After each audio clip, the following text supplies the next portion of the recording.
Oke, bismillahirrahmanirrahim. Assalamualaikum warahmatullahi wabarakatuh. Kita bertemu lagi ya, teman-teman, dalam belajar matematika diskrit. Menyambung materi yang setelah lalu, kalian sudah belajar tentang graf Euler dan Hamilton ya. Kemudian semi Euler dan semi Hamilton, atau bahkan graf yang bukan keduanya. Nah, saat ini kita masuk ke bab yang selanjutnya, yaitu tentang pohon ya, graf pohon. Oke. Nah, sesuai dengan namanya ini kalau bahasa Inggrisnya ya tree ya, tree. Sama dengan kayak kalian melihat pohon-pohon yang ada yang tumbuh gitu ya, bentuknya kan kayak gini ya, ada rantingnya, ada cabangnya, ada batangnya, ada akarnya, begitu kan ya. Nah, pohon pada graf juga ya diinisiasi dari pohon itu dalam arti yang sesungguhnya ya. Nah, kalau di graf pohon itu apa? Dia definisinya adalah graf yang terhubung. Kemarin sudah kita bicarakan tentang graf terhubung dan graf tak terhubung yang tidak mengandung atau memuat sirkuit. Ya, kita sudah belajar tentang sirkuit itu apa. Sirkuit adalah lintasan yang simpul awal dan akhirnya sama.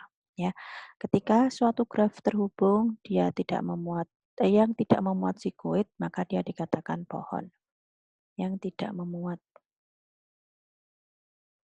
yang tidaknya ketinggalan memuat sirkuit, maka dia dikatakan graf pohon. Ya. Contohnya apa? Misalnya saya punya seperti ini. Kayak kalian membuat silsilah. Nah, silsilah keluarga ya toh. Nah, itu juga bisa dibuat sebagai graf pohon. Nah, nih titik-titik yang saya buletin ini simpul ya. Nah, di sini misalnya saya sebut di sini graf G1.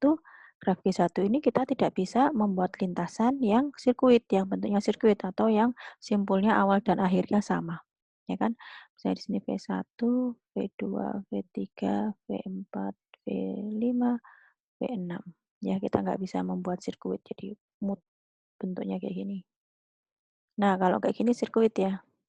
Ya, awal dan akhirnya sama. Muter gini ya, kayak kalian membayangkan sirkuit yang kemarin saya bilang misalnya balap mobil ya. Jadi dia start dan finishnya sama. Dia melingkari sesuatu. Ya, nah seperti itu pohon. Kalau dia tidak termuat di dalamnya suatu sirkuit, maka dia dikatakan pohon. Tapi kalian hati-hati ya, ada kadang-kadang orang tuh iseng atau termasuk saya. Ya, seperti ini. Nah, yang saya bulat-bulati ini adalah apa namanya? Verteknya atau simbol. Nah, V4, V5. Nah, ini sebentar. Kok hilang? Misalnya begini.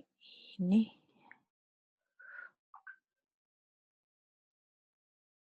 Nah, seperti ini. Ini termasuk sirkuit, termasuk sirkuit kan. Termasuk pohon atau tidak? Termasuk pohon atau tidak? G2 misalnya. Ini G1 tadi pohon ya, saya kasih tanda seperti ini angkulade. Ini termasuk pohon atau bukan? Ini definisi pohon ya. Definisi pohon graf. Termasuk pohon tidak? Dia graf terhubung, iya. Dia memuat sirkuit tidak? Kalau kita perhatikan ya ini adalah seperti kayak tipuan ya. Ini tidak akan bisa kita temukan lintasan yang berupa sirkuit ya. Nah, ini nggak bisa kan? Kalaupun ini misalnya jalan dari V2 ke V5, V4, V3, V1. Nah, tidak akan bertemu lagi di V2. Ya, makanya dia termasuk pohon juga. Oke, sekarang saya punya lagi.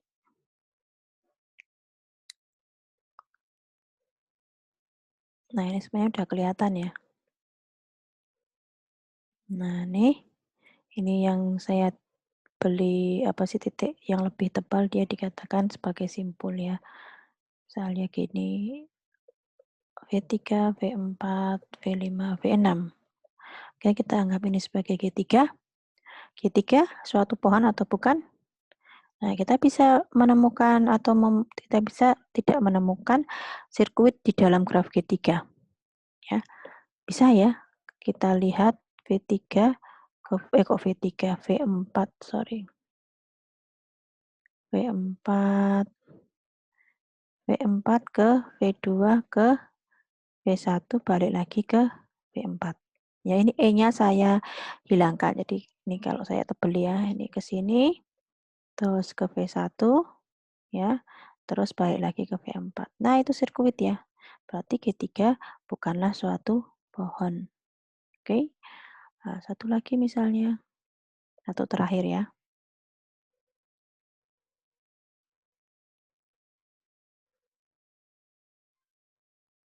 Nah, seperti ini. Nah, sama dengan yang tadi ya, suatu jebakan Batman. Nah, ini suatu apa namanya, pohon bukan? Ya, kita tulisi dulu kalau misalnya bingung di sini masing-masing simpulnya dengan sebutan P1 sampai V4, kita bisa menemukan tidak sirkuitnya.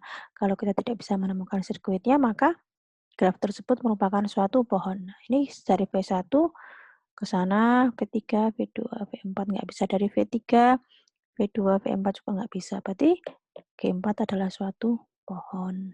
Ya. Nah, seperti itu contoh-contoh pohon. Ya, saya hapus dulu ya, nggak semuanya. Nah, itu yang tadi yang bukan pohon adalah ketika kita bisa menemukan pada graf tersebut itu sirkuit satu saja yang lintasan berupa sirkuit ya.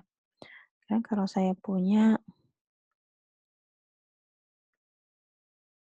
ini lagi, nah ini dia. Nih, tadi G5 ya berarti ya. Nah, G5 ini suatu pohon bukan? Suatu pohon bukan? Kita memang tidak bisa menemukan sirkuit di G5 ya. Tetapi kalian perhatikan bahwa ini ada dua graf ya. Ini yang satu ya saya beri nama dulu V3, sini V4, sini V5, sini V6. Oke. Nah, pada V4, V5, V6 ini terhubung tidak dengan graf yang V1, V2, V3? Tidak ya, tidak ada penghubung sama sekali, kecuali kalau di sini saya beri sebagai simpul maka mereka terhubung, jadi kayak huruf W. Tapi ini tidak, ini kayak misalnya saya pisahkan supaya mereka tidak bersilangan di sini, ini dan saya pisahkannya jadinya begini, ya enggak? Nah, ya toh, berarti ini ada dua graf dan dua-duanya pohon. Tetapi apakah mereka pohon? Bukan, G5 ini adalah suatu hutan. Nah ya, sama sama halnya seperti definisi hutan sesungguhnya ya. Yaitu graf atau graf pohon yang tak terhubung atau graf yang tak terhubung dan tidak memuat sirkuit. Gini aja. Graf tak terhubung yang tidak memuat sirkuit. Nah, seperti itu ya. Jadi, sama halnya seperti definisi pohon dalam arti yang sesungguhnya, hutan dalam arti yang sesungguhnya. Jadi hutan kan isinya kumpulan pohon-pohon. Nah, itulah hutan ya.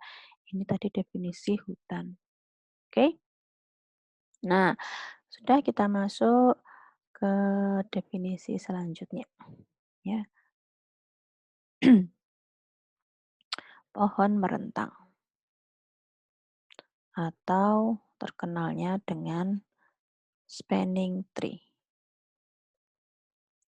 Ya, merentang. Di aljabar linier juga ada. Apa itu pohon merentang? Pohon merentang dari suatu graf pohon merentang dari suatu graf terhubung adalah subgraf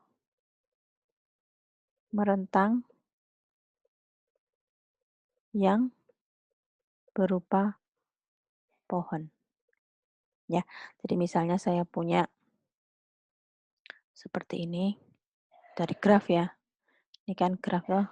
Iya, iya, ya.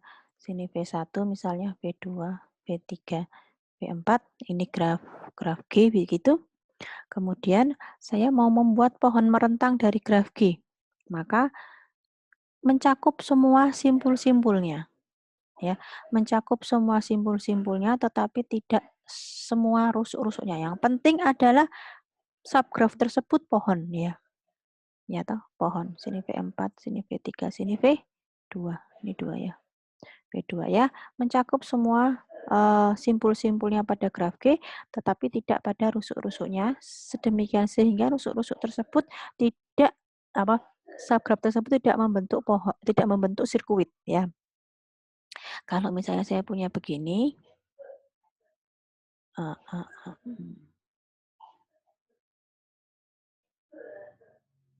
nah misalnya begini, nah misalnya kayak gini, nah ini udah salah ya. Ini bukan pohon merentang. Kenapa? Ini memuat semua simpulnya V1, V2, V3, V4. Nah, ini memuat semua simpulnya, tetapi di sini V1, V2, V4, balik lagi ke V1, dia memuat sirkuit. Ya, berarti dia bukan pohon merentangnya. Makanya salah satunya harus diilangi. Yang mana yang diilangi? Boleh yang V4, V2, mana tadi? Nah, ya kan? Kalau V4, V2 berarti kan ini sudah seperti ini, dia pohon merentang. Dia mencakup setiap simpul pada G, tetapi di sana kita tidak bisa menemukan suatu sirkuit. Ya. Atau kalau misalnya mau yang lain juga boleh. Aduh, gini misalnya saya mau menghapuskan yang ini, nah boleh juga. Ya, yang penting sirkuitnya itu diputus. Sirkuitnya diputus. Nah, ini sudah pohon juga ya kan, memuat setiap simpul pada G, tetapi tidak terdapat sirkuit di dalamnya dan dia suatu pohon. Nah, ini boleh seperti ini. Boleh juga tadi kalau yang tadi V4 V2-nya yang saya hilangkan ya. Nah, dia menjadi seperti ini. Nah, gitu boleh. V1, V2, V3, V4 bisa. Atau tadi yang V1, V2-nya yang saya hilangkan ya berarti menjadi seperti ini. Nah, ya kan kayak N, ya enggak? Rusuk antara V1, V2 yang saya hilangkan. Saya hapus, sorry. Nah, saya hapus. Nah, ini semua. Jadi, pohon merentang dari suatu graf itu bisa banyak ya. Dia tidak bersifat unik. Unik itu satu. Jadi, dia bisa lebih dari satu. Tapi minimal setiap graf itu pasti mempunyai pohon merentang satu saja. Ya, kebetulan yang saya bikin G ini ada lebih dari satu ya. Ini aja masih bisa dicari yang lainnya lagi. Yang terpenting adalah pohon merentang tersebut adalah memuat setiap simpul pada graf tersebut dan juga apa namanya, ketika kita membuat grafnya, dia berupa suatu pohon di mana tidak terdapat sirkuit, ya. Seperti itu. Nah, apa kegunaan pohon merentang? Kegunaan pohon saya hapus ya. Pohon merentang ini kegunaannya ketika kita masuk di peta jalan. Ya, peta jalan. Misalnya saya punya kota A di sini, kota B di sini, kemudian di sini misalnya kota C ini, kota itu diambil sebagai verteknya ya. Misalnya begini, aduh duh duh. Nah, begini ya. Jadi apa namanya? Nah, ini B ke C juga ada misalnya. Nah, ini ke sini. Nah, begitu misalnya saya tambahin lagi D begitu.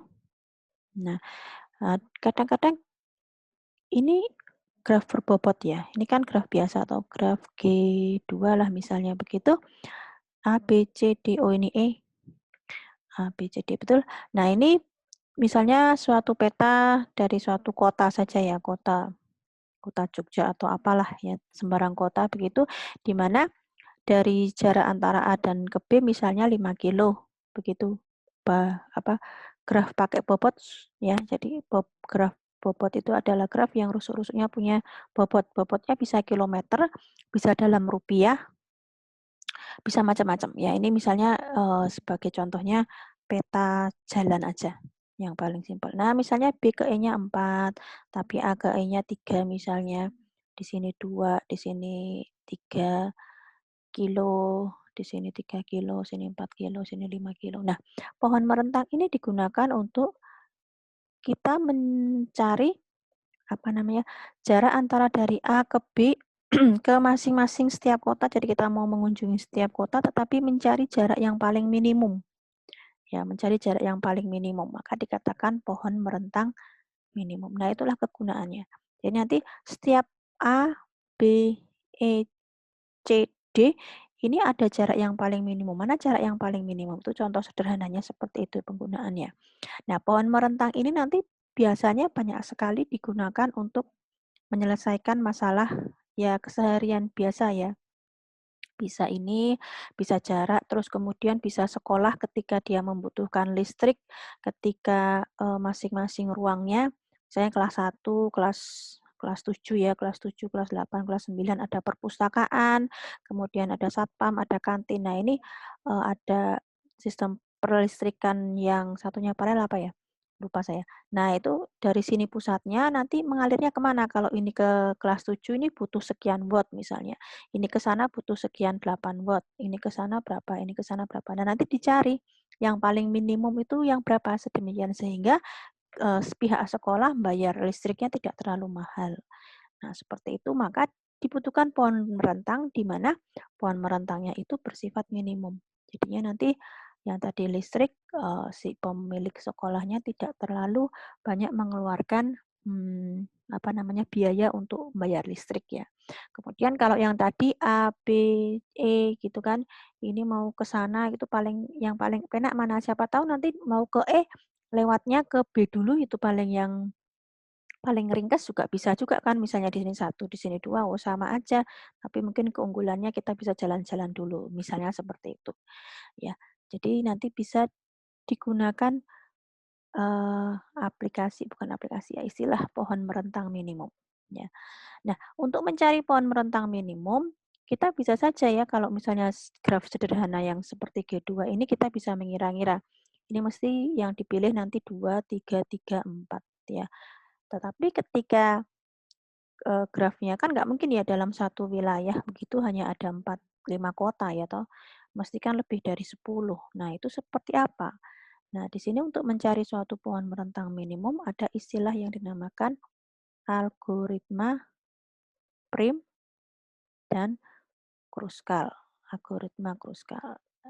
Gunanya apa algoritma 2 ini? Untuk menentukan pohon rentang minimumnya. Jadi nanti jalan yang akan dilalui antar setiap kotanya itu paling minimum. Caranya beda tetapi hasilnya sama. Satunya prim, satunya kruskal ya. Nanti kita akan belajar tentang itu. Nah, itu asal mulanya dulu. Sekarang saya akan membuat grafnya dulu, mungkin agak sedikit bukan graf yang sederhana ya kayak G2 tadi.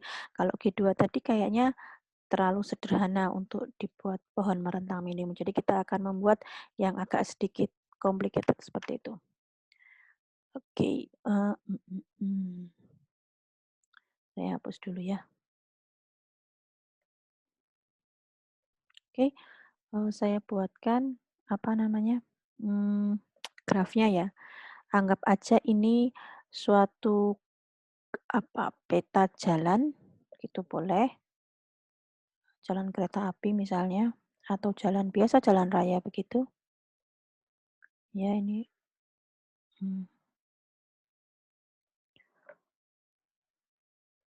Saya pause dulu aja ya.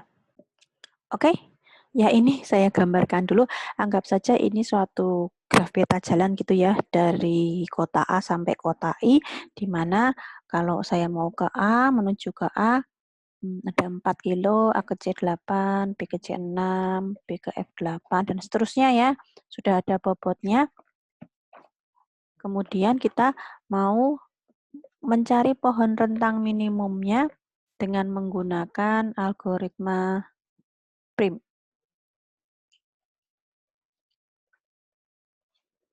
Algoritma Prim. Yang pertama kalian lakukan adalah kita kan mau mencari pohon rentang minimum ya, PRM, saya singkatnya seperti itu. Nah, berarti kita harus memuat setiap simpulnya. Simpulnya di sini adalah setiap kotanya begitu. Yang pertama dilakukan adalah kalian dari dari graf ini kita mencari bobot yang paling kecil, paling terkecil ya, bobot yang paling terkecil. Itu kalian ambil dulu. Misalnya bobot yang nih 1. Boleh 1 yang ini, boleh 1 yang ini, bebas. Saya milih yang C sama E ya. Nah, saya bikin C sama E. Ya, C sama E. Ini bobotnya 1. Oke, bobotnya 1.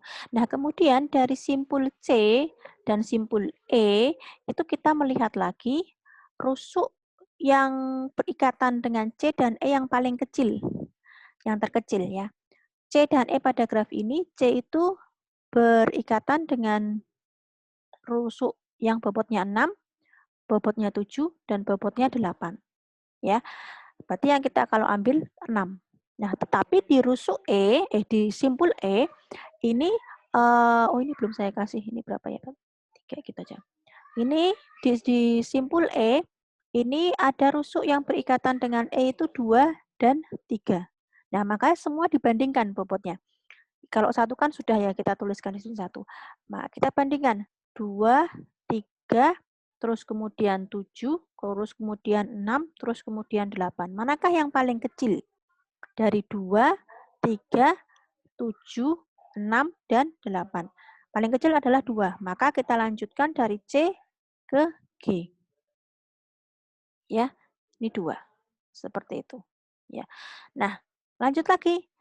Selanjutnya, ini tidak memuat sirkuit ya, berarti kita masih lanjutkan lagi. Belum memuat semua simpul pada G, maka kita lanjutkan lagi. Kita sekarang melihat lagi simpul yang rusuk yang berikatan dengan C itu ada 8, 6, 7. Simpul yang berikatan dengan E, rusuk yang berikatan dengan E itu 3 tok, ya enggak? Karena 2 sudah diambil. Kemudian rusuk yang berikatan dengan G itu 4, 5, dan 1. Nah, itu diambil yang paling minimum lagi. Maka G ke H ya, karena 1. Nah, ini H. Nah, seperti itu.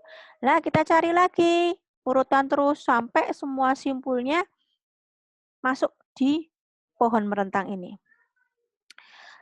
C tadi punya 8, 6, 7, kemudian E punya 3, kemudian G punya 4, punya 5, kemudian H punya 4. Ya, berarti yang paling kecil adalah yang 3. Ya enggak? E tadi. E ke D. Nah, D. Ini tadi 3. Nah, itu paling kecil. Ya. Jadi kalau algoritma prim itu urutan terus. Dari C ke E ini kan urutan lagi ya. Ke G, ke H, seperti itu. Oke, lanjut lagi. Ini belum ada yang memuat sirkuit. Kita lihat C. C berarti punya 8, 6, 7.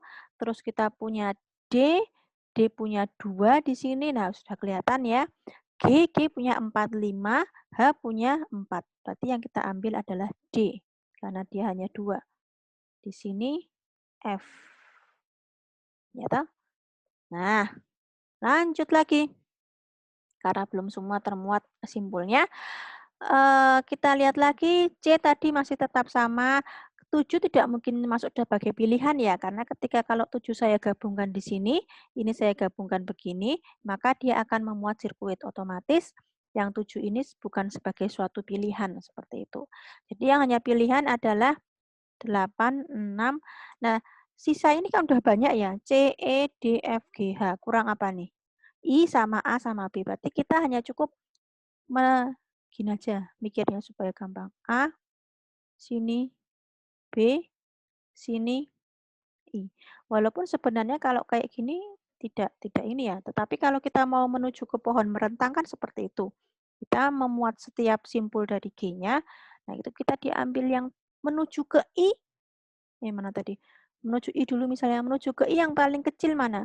Dari 2, 5, dan 4. Yang paling terkecil. 2, 5, 4. Berarti 2 ya? 2. Nah, ini. 5, 4 besar.